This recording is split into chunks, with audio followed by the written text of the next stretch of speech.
Let's get into showbiz now. Miss G is here to take us through that. Hello, Miss G. Hello, Iro. Do you remember the man William Opari? Not quite. You remember Irene Opari? Yes. You don't remember her brother?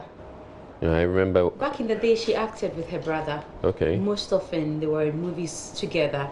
And I think about 2 weeks ago or a week ago, we heard rumor that he had passed on and everybody was worried.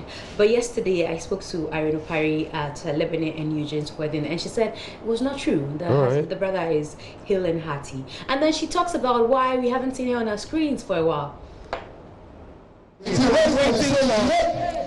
A very good and challenging script that I was playing.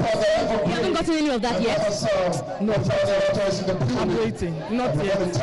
Anybody who knows my acting, anybody who knows Irene Opari knows that people write scripts with me in mind, and that's it. So those are the roles I want to play. What kind of roles are these? What kind of roles? Wow. Okay, most of my movies have been very lead roles. Roles that when I get up, when I'm in it, when I'm standing, you know this is Irene's show, and that's it. Most people who have watched me know the kind of roles I play. When I was growing up, they say you play Gangalia roles. Are those the roles you're talking about? What's the name of that? What's the Hardcore. Hardcore? Not really, but tough roles. Yeah, tough roles. I saw it. It was a Thursday. It was, I think, 2 weeks ago. It was a Thursday, and it was a blow to the whole family. And people kept calling me, and people kept talking to me to relax because my brother was shocked. His son saw it and showed it to him, and he called me. And before he called me, about 5, 6 people had called me already. So they showed it to me. My daughter, and other people were responding.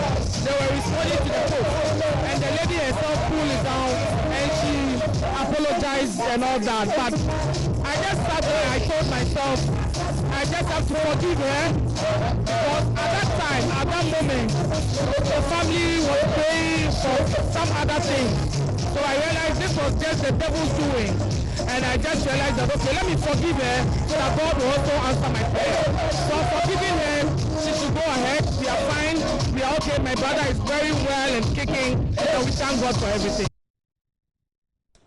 All right, so that is Irene Opari or her brother William Opari. And, now you know that I know the brother. They used to act together back in the day. And now also let's talk about some gospel musicians. And Joe Metal is in the news. Joe Metal, you realized he had not been very active musically. So when he came to even awards, you see that his name didn't frequent most of the category. It was not in most of the categories for the music awards, even for the 3 music awards. Well, it looks like Joe Metal is focusing more on international gigs. What has he got to say about that? And then don't you feel that there's some pressure on him?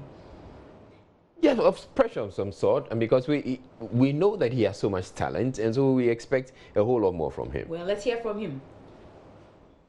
No, really. I mean, sometimes it comes with a lot of expectations, a lot of high expectations for that matter. But one thing I'm always happy and excited about is the fact that I don't achieve the things I do all by myself, but the fact that God is in it. And so I'm not worried, because if he's done it before, he will do it again. And the next time he does it, he will even do it bigger than he did before. And so it's pressure, but I shift all back to the one who called me into what I'm doing. And then again, people said that Joe Metal has left Ghana. Left Ghana in the sense that you've gone over international. Not really, not really. I guess, not really. I'm here. I think I stay in Ghana as much as I can, as much as there are also events administrations here to do.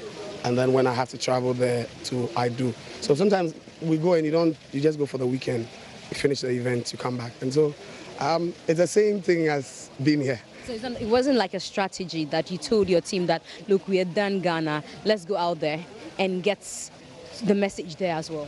I would rather say that we trusted God to expand, not to leave, but to expand. And that's what we're doing. Because bear in mind that somebody like Luigi McLean is still coming from our camp.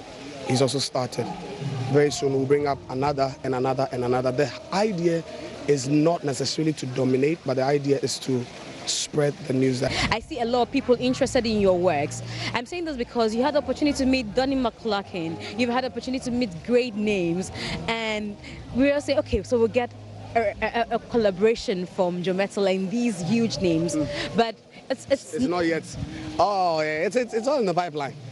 If anyone who knows me would know that I don't push my things. Sometimes I don't do it just because somebody's asked for it.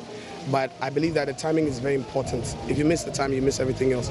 I'm blessed and I'm so honored that I know most of these people already. It's not like now that, but I think that I also still want the time to be right. So.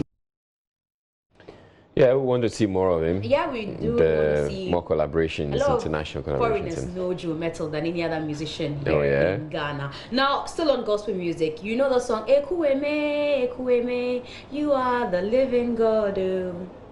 Oh, you're not Christian. It doesn't sound familiar. You're not Christian. No, but probably if they sing it, I mean, so every time I sing something, you don't know. Yeah. Until you see it.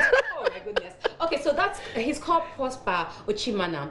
I heard Sonny Badu say that he prophesied into this young man's life. Right. He brought him a demo CD when he was performing in Nigeria. So I thought to find out how true that was.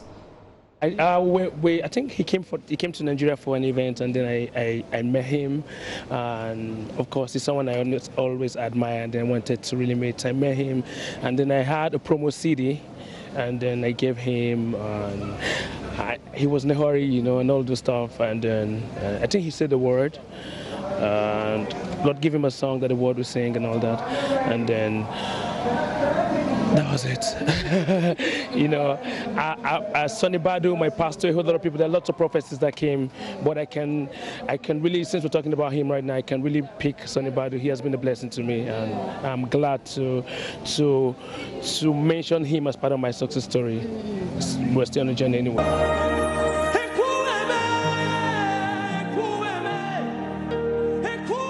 So you still don't understand? No, I don't get it. The Ghanaians who don't know how to sing, it say Inkulenwe. Oh, how? I don't know, but that's what some of them. That's what they hear, I guess. Well, so it's a Kueme.